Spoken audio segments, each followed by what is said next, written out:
right, next up we have the Umbrella Academy, and Jolie suggested that, so... The author is Gerard and the art is by Gabriel.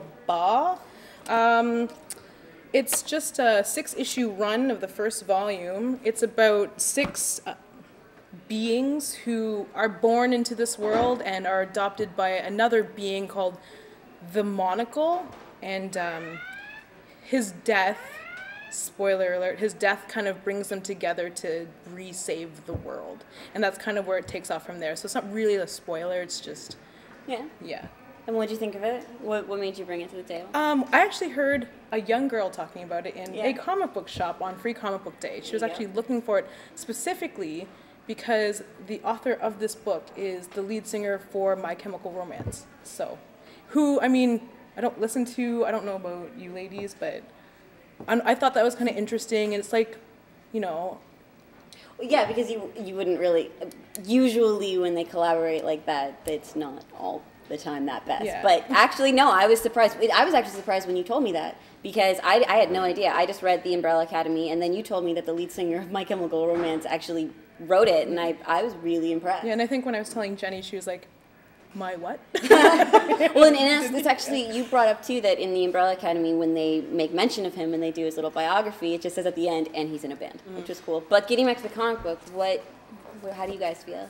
I enjoyed it personally. It was an easy read. I really liked the concept and the story behind it, and about like finding these 7 children who were born at exactly the same time. Well, there were 42 born, but he found 7 of them, and they each have their own like superpower, so to speak, and how they all tied together. And it was interesting to find that they had separated from each other for such a long period of time, and then obviously the death of their father brought them back together. I would recommend it. I really liked it. Like I said, it was a really easy read.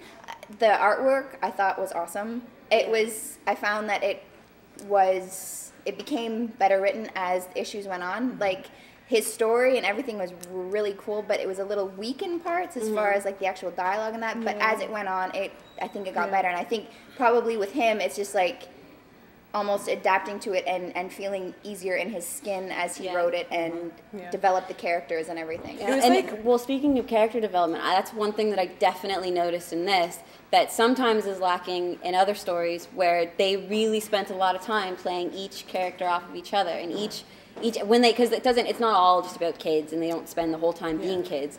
They grow up, and they really have their own little distinct personality, and they're an incredibly dysfunctional family.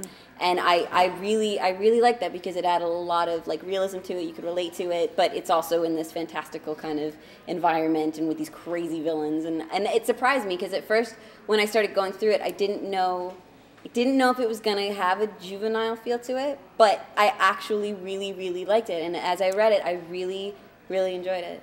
It wasn't just each character and their story and their personality that was important. It was the dynamic between them. You know, so-and-so loves so-and-so and hates this other character, and so-and-so never grows up. It was, I did not think it was an easy read. I started it 3 times, and I ended up having to make a diagram to figure out who was who and what their powers were. And each character has a number, a name, and a code name. Well, that's what I liked about each issue. I like the trade. I don't know if I had it, but each issue at the very front, they had each character again and reintroduced it. No. And it was like that's another fact that it made me appreciate it even more. Like on not even like the first page, but like the front cover. Okay, yeah. It developed each one. That. Yeah, that would have been helpful. But I liked it. It was edgy and weird, and the art blew me away. Yeah. Would you guys? I'm assuming you guys would recommend it. I would. I'll read more. Yeah. I'm currently reading the 2nd volume, so it gets so much better. So I definitely recommend this book. Very nice. Yeah. All right. Well, next up we have Crossed, and so take it away.